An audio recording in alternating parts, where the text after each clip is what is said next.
Hello नमस्कार दोस्तों, स्वागत है आप सभी का आपके अपने परिवार बधाई स्टडी हब पर। तो मैं अजय कुमार गोयल आप सभी का एक बार से फिर से स्वागत करता हूं अपने यूट्यूब चैनल बधाई स्टडी हब पर। जैसा कि आपको पता है कि मैंने कहा था कि आपका जो बैच है वो 1 अप्रैल से प्रारंभ होने वाला है 10th और 12th का, ठीक है।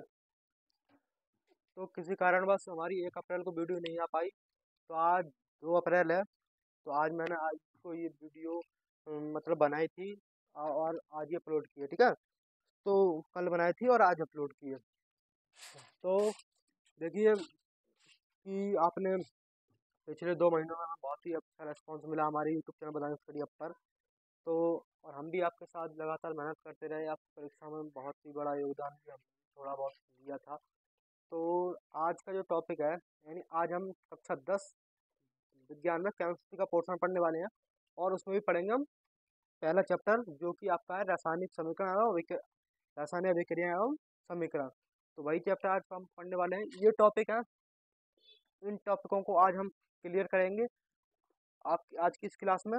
और जो भी कल मतलब जो अभिक्रियाएं रह जाएंगी 2 3 4 5 6 7 8 जो भी रह जाएंगी वो हम अगली वाली, यानी ये पार्ट 1 रहेगा हमारा। ये क्या रहेगा? पार्ट 1। ये इस क्लास का रहेगा पार्ट 1। पार्ट 1, ठीक है। ये पार्ट 1 रहेगा इस क्लास का, और पार्ट 2 जल्दी आपको देखने को मिलेगा, ठीक है। कल आपको देखने को मिल जाएगा पार्ट 2 भी। तो ये चीज हम पढ़ने वाले हैं बहुत ही। देखिए क्या क्या पढ़ेंगे हम। देखिए रासायनिक अभिक्रिया में हम पढ़ेंगे भौतिक अभिक्रिया किसे कहते हैं, रासायनिक अभिक्रिया कैसे कहते हैं, ठीक है। रासायनिक अभिक्रियाओं में भौतिक अभिक्रिया और रासायनिक अभिक्रिया पढ़ेंगे, अभिकारक पढ़ेंगे, उत्पाद पढ़ेंगे, यानी ये क्या क्या चीज होती है, ठीक है। ये क्या होता है मैं आपको बिल्कुल मतलब सीधे सीधे बताऊंगा बहुत ही अच्छी भाषा में, ठीक है। तो और रासायनिक अभिक्रियाओं के प्रकार में हम आज हम 2 ही अभिक्रियाएं सिर्फ पढ़ेंगे, ठीक है। मैं आपको थोड़ा थोड़ा पढ़ाऊंगा, ये नहीं कि बस आपको सारा पढ़ा दूँ। तो थोड़ा थोड़ा पढ़ेंगे और अच्छे से पढ़ेंगे, ठीक है, जिससे कि सीधे हमारे दिमाग में फंसे और अच्छे से हम एग्जाम में उस चीज़ को कर पाए, ठीक है। कपड़ा कहाँ गया भाई? कपड़ा, ठीक। तो आज देखिए पहला टॉपिक क्या है हमारा, पहला पॉइंट देखिए। पहला पॉइंट है रासायनिक अभिक्रिया। रासायनिक अभिक्रिया किसे कहते हैं? तो रासायनिक अभिक्रिया किसे कहते हैं? देखिए दो पदार्थ होंगे, दो पदार्थ, रासायनिक अभिक्रिया में दो पदार्थ होंगे, और जो दो पदार्थ होंगे दो या दो से अधिक, एक पदार्थ नहीं होगा, दो या दो से अधिक पदार्थ होंगे। वही पदार्थ जो है, वही पदार्थ क्या करेंगे, वो पदार्थ एक एक नया पदार्थ बनाएंगे, यानी दो या दो से अधिक पदार्थ मिलकर एक, यार दुख नहीं रहा हुआ,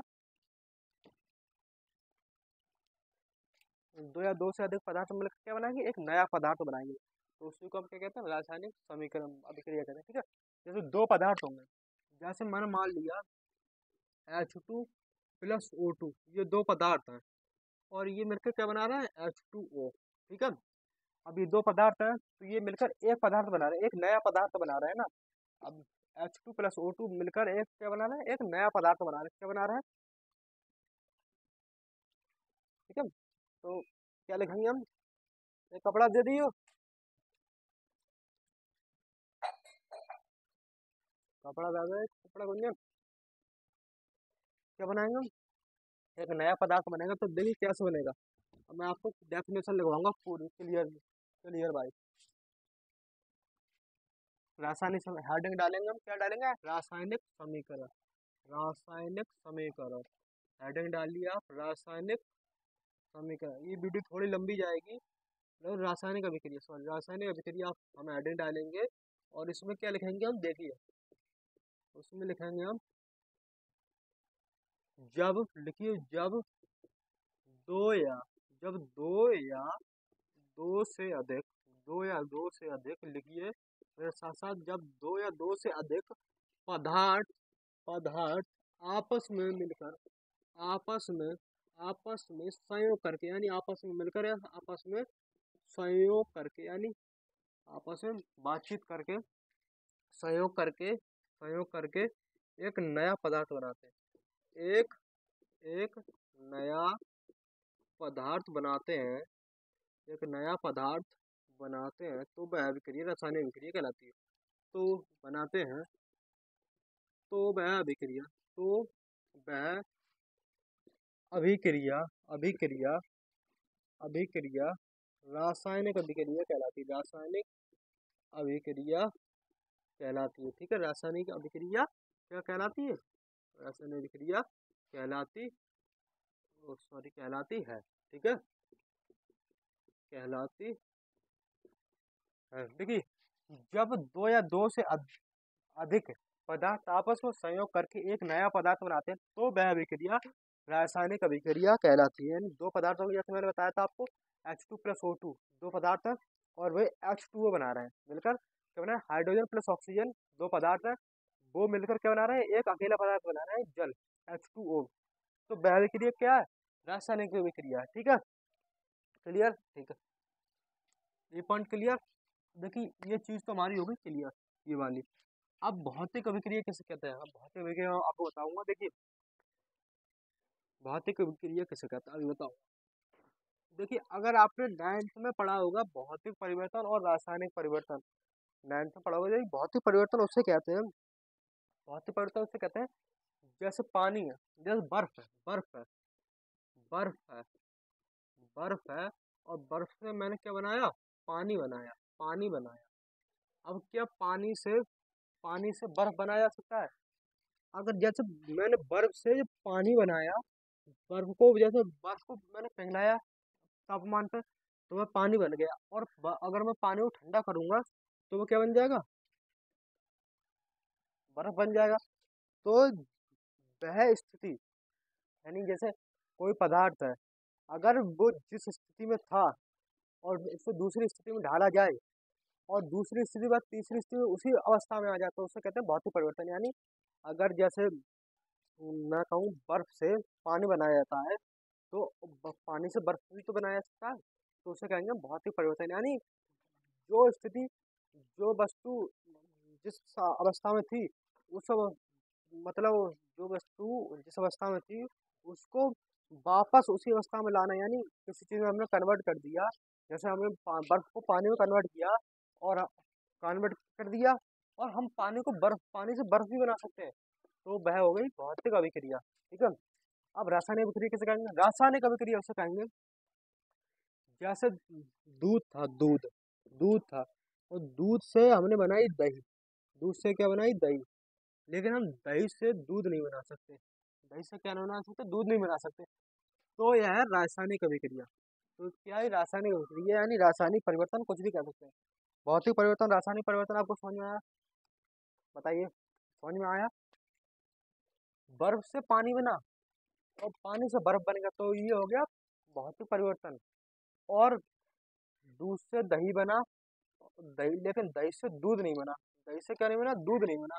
तो ये हो गया रासायनिक परिवर्तन। ठीक है, क्लियर? अगर आपको जो भी पूछ रहा हो वो आप कमेंट कीजिएगा। ठीक है, क्लियर? भौतिक परिवर्तन भी क्लियर हो गया, रासायनिक परिवर्तन भी क्लियर हो गया। अब बात आती है अभिकारक किसे कहते हैं। अभिकारक किसे कहते हैं? अभिकारक मैं बताऊंगा। ठीक है आपको, देखिए ये चीज क्लियर। ये अभिकारक बताऊंगा मैं आपको अभी। अभिकारक किसे कहेंगे? ठीक है, अभिकारक किसे कहेंगे? अभिकारक है, अभिकारक उसे कहेंगे जब रासायनिक अभिक्रिया में अ, जो जो शुरू के दो उत्पाद होते हैं, यानी जैसे ये रासायनिक अभिक्रिया है, H2 + O2, और इससे बन गया मेरा H2O। H2O, तो ये वाले जो है ना, ये कहलाएंगे हमारे अभिकारक। क्या कहलाएंगे? अभिकारक। यानी जो अभिक्रिया करके एक नया पदार्थ बना रहे हैं, उसे हम कहेंगे उत्पाद। ये क्या है? उत्पाद। ठीक है, उत्पाद। ये दो अभिकारक है, दो अभिकारक मिलकर आपस में एक उत्पाद का निर्माण किए, जिसे हम बोलते हैं जल। अभिकारक क्या थे? अभिकारक थे हाइड्रोजन और ऑक्सीजन।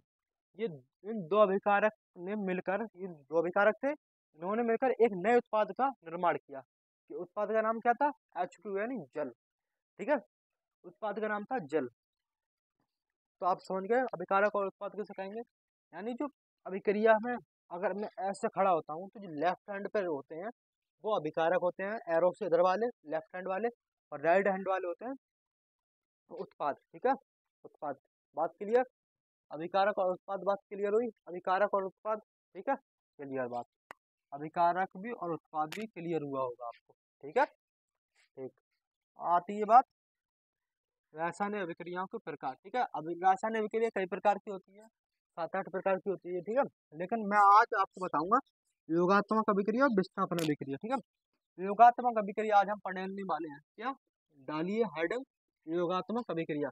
योगात्मक या संयोजन अभिक्रिया, योगात्मक या संयोजन, ठीक है। दो नामों से ये तो पुकारा जाता है, यहाँ ब्रैकेट में लिख दीजिएगा आप, संयोजन अभिक्रिया, योगात्मक या संयोजन अभिक्रिया, ठीक है। देखिए ये अभिक्रिया क्या होती है मैं आपको अभी बताऊंगा, ठीक है।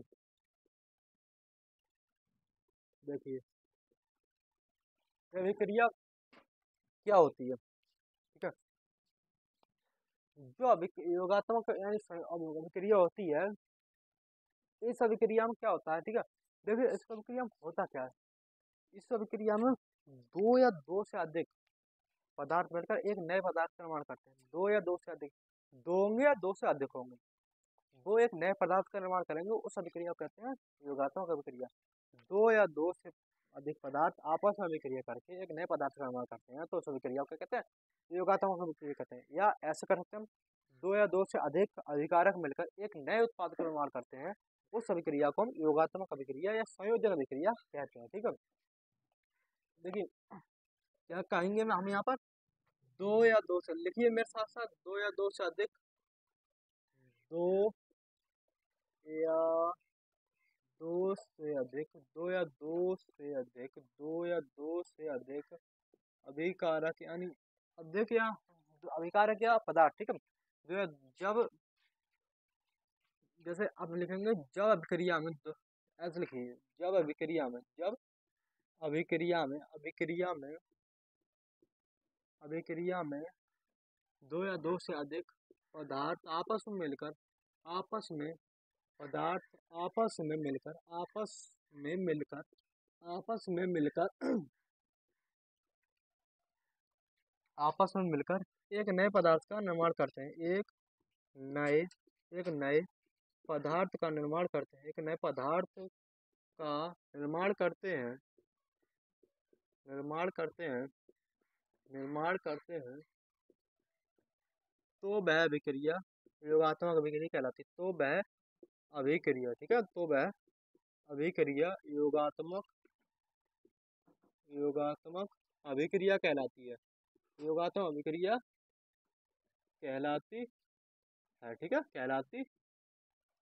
योगात्मक अभिक्रिया क्या कहलाती, कहलाती है जब अभिक्रिया में दो या दो से अधिक पदार्थ आपस में मिलकर एक नए पदार्थ का निर्माण करते हैं, तो वह अभिक्रिया योगात्मक अभिक्रिया कहलाती है, संयोजन अभिक्रिया कहलाती है। अब कैसे करेंगे, जैसे एक उदाहरण तो ये हो जाएगा, H2 प्लस O2, ठीक है, दो पदार्थ हैं ये, H2 प्लस O2 क्या, दो पदार्थ हैं। अब ये जो दो दो पदार्थ हैं, इन्होंने आपस में संयोग किया, इन दो पदार्थों ने, और ये आपस में संयोग करके बनाया उन्होंने जल। क्या बनाया, जल, H2O, क्या बनाया उन्होंने, जल बनाया, ठीक है। अब ये दो अभिकारक थे और इन्होंने मिलकर एक नया उत्पाद का निर्माण कर दिया। क्या कर दिया, एक नए उत्पाद का निर्माण कर दिया, ठीक है, ठीक। H2 plus O2 plus 2H2O, ठीक है। ये हमारी अभिक्रिया क्या हो गई, संतुलित हो गई, ठीक है। अभिक्रिया हो गई हमारी, ये संतुलित हो गई, अब संतुलित हो गई ये हमारी अभिक्रिया, ठीक है। तो ये दो अभिकारक थे, उन्होंने एक नए उत्पाद का निर्माण कर दिया, यानी दो पदार्थ थे, उन्होंने एक नया पदार्थ का निर्माण किया, तो ये अभिक्रिया कहलाई हमारी संयोजन अभिक्रिया, ठीक है। दूसरा भी देखते हैं, दूसरे एक ही काफी, ठीक है, समझने के लिए एक ही काफी है, बाकी मैं उदाहरण आपको करवाऊंगा, ठीक है। तो H2 plus O2 into 2H2O, ठीक, क्लियर। अब हम पढ़ेंगे, बात क्लियर, समझ में आई ये अभिक्रिया, ठीक है। अब हम क्या पढ़ेंगे, विस्थापन अभिक्रिया पढ़ेंगे, ठीक है।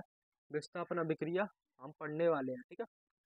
देखिए अभी मैं इसको रफ कर दूं थोड़ा, तब तक आप इसे स्क्रीनशॉट लेकर थोड़ा लिखिए, मैं जरा मार्कर में स्याही बन रहा हूँ।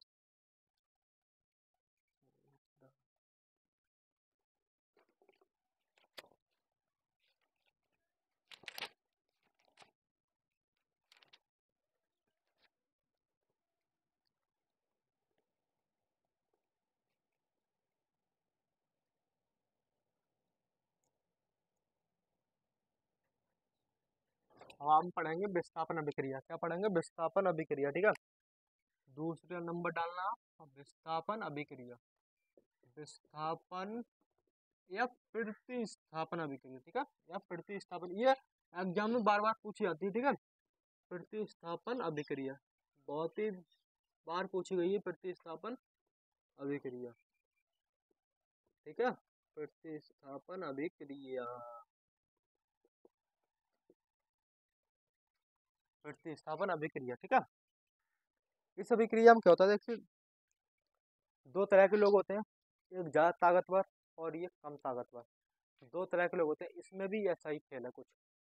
एक तत्व भी ऐसे होते हैं, ज्यादा, कुछ तत्व ज्यादा अभिक्रियाशील होते हैं और कुछ तत्व कम अभिक्रियाशील होते हैं। यानी कुछ ऐसा मान लीजिए, कुछ तत्व ज्यादा ताकतवर होते हैं और कुछ तत्व जो होते हैं कम ताकतवर होते हैं। ठीक है, तो वही बात है। अब जब इस अभिक्रिया में क्या लिखेंगे? जब अधिक अभिक्रियाशील तत्व कम अभिक्रियाशील वाले तत्व को उसके स्थान से विस्थापित कर देता है, तो वह अभिक्रिया विस्थापन प्रतिस्थापन अभिक्रिया कहलाती है। कहने का मतलब ये हुआ कि कोई ज्यादा ताकतवर वाला व्यक्ति कम ताकतवर वाले व्यक्ति को उसके घर से निकाल देता है, तो वह अभिक्रिया विस्थापन अभिक्रिया कहलाती है। ठीक है, कोई था, जैसे कोई अच्छा इंसान है, अच्छा का मतलब कोई घर से हष्टपुष्ट है, यानी पैसे में भी और सब बातों में, और किसी अमीर इंसान ने किसी गरीब इंसान को उसके घर से निकाल दिए, गांव से निकाल, तो वह अभिक्रिया क्या कहलाई? प्रतिस्थापन अभिक्रिया, विस्थापन अभिक्रिया कहलाई। ऐसा ही यहाँ पर है, एक अधिक अभिक्रिया वाला तत्व होगा, वो कम अभिक्रियाशील वाले तत्व को उसके घर से निकाल देगा, यानी उसके स्थान से उसे विस्थापित कर देगा और उसे किसी दूसरी जगह शिफ्ट कर देगा। और जो ज्यादा ताकत वाला मतलब अभिक्रियाशील वाला तत्व होगा, वो कम क्रियाशील वाले स्थान पर आ जाएगा, तत्व की स्थापना पर आ जाएगा वो खुद, और उसको उसके स्थान से अलग निकाल देगा, यानी उसे और ज्यादा कीचड़ में ढकेल देगा। ठीक है, तो वह अभिक्रिया क्या कहलाएगी? प्रतिस्थापन या विस्थापन अभिक्रिया कहलाएगी। ठीक है, तो लिखेंगे हम, जब, देखिए, जब अधिक अभिक्रियाशील तत्व, अधिक अधिक अभिक्रियाशील तत्व, अधिक अभिक्रियाशील तत्व, अधिक अभिक्रियाशील तत्व कम अभिक्रियाशील वाले तत्व को, कम कम अभिक्रियाशील वाले तत्व को, अभिक्रियाशील वाले तत्व को, अभिक्रियाशील वाले तत्व को, क्रियाशील क्रियाशील वाले क्रियाशील वाले तत्व को उसके स्थान से, उसके उसके उसके स्थान से उसके स्थान से उसे विस्थापित कर देता है, उसे उसे विस्थापित कर देता है, यानी हटा देता है, विस्थापित कर देता है, विस्थापित कर देता है, तो वह अभिक्रिया तो वह अभिक्रिया तो वह अभिक्रिया तो वह अभिक्रिया विस्थापन अभिक्रिया कहलाती है। विस्थापन विस्थापन विस्थापन अभिक्रिया कहलाती है। ठीक है, विस्थापन अभिक्रिया कहलाती है। ठीक है, अभी मैं इसका उदाहरण भी आपको बताऊंगा कैसे कैसे। ठीक है, ठीक, जब अधिक अभिक्रियाशील तत्व कम अभिक्रियाशील वाले तत्व को उसके स्थान से उसे विस्थापित कर देता है, तो वह अभिक्रिया विस्थापन अभिक्रिया कहलाती है। बात क्लियर? बताइए, यहाँ तो बात क्लियर। अब देखिए इसका एग्जाम्पल देखिए, जैसे CuSO4 प्लस Fe, ये है। ठीक है, CuSO4 की क्रिया कॉपर सल्फेट की क्रिया लोहे से कराते हैं। ठीक है, जैसे ये आयरन है और ये कॉपर है, ये कॉपर सल्फेट है, पूरा तत्व कॉपर सल्फेट और ये आयरन है। ठीक है, अब इसकी क्रिया अगर मैं आप इससे कराऊंगा, तो ये जो तत्व है ना Fe, ये Cu से ज्यादा अभिक्रियाशील है, तो ये Fe है, Fe जो है वो Cu के स्थान पर आ जाएगा, और ये Cu है वो यहाँ पर पहुंच जाएगा, ऐसे चुपचाप Cu बाहर निकल जाएगा, और जो Fe है वो यहाँ पर इसको हटाएगा और यहाँ पर चुपचाप से इसके स्थान पर आकर बैठ जाएगा। क्या करेगा? आकर बैठ जाएगा, तो ये बन जाएगा फेरस सल्फेट और ये बन जाएगा कॉपर। ठीक, बात के लिए आप देखिए, बात यहाँ से ये थी, जो अब आयरन है, जो Fe है, वो Cu से ज्यादा अभिक्रियाशील है, तो जो सी यू से ज़्यादा अभिक्रियाशील है तो ये सी यू के स्थान पर एफ ही आ जाएगा और सी यू अपने स्थान से बाहर चला जाएगा, दूसरे स्थान पर चला जाएगा, तो वह अभिक्रिया कहलाएगी विस्थापन अभिक्रिया। ठीक है, क्या कहलाएगी? विस्थापन अभिक्रिया। ठीक, क्लियर। देखिए सारे पॉइंट यहाँ से क्लियर हुए। रासायनिक अभिक्रिया भी हो गई, भौतिक अभिक्रिया भी हो गई, रासायनिक अभिक्रिया, अभिकारक, उत्पाद, योगात्मक अभिक्रिया, विस्थापन अभिक्रिया, सारी अभिक्रिया मैंने पढ़ा दी। और अगर वीडियो पसंद आई वीडियो को लाइक करें, चैनल सब्सक्राइब करें और अपने दोस्तों के साथ इस वीडियो को ज़्यादा से ज़्यादा शेयर करें। ठीक है, जिससे कि और बच्चों का भी भला हो सके। तो मिलते हैं एक और नए वीडियो के साथ, तब तक के लिए नमस्कार, धन्यवाद। 20 मिनट की पहुँच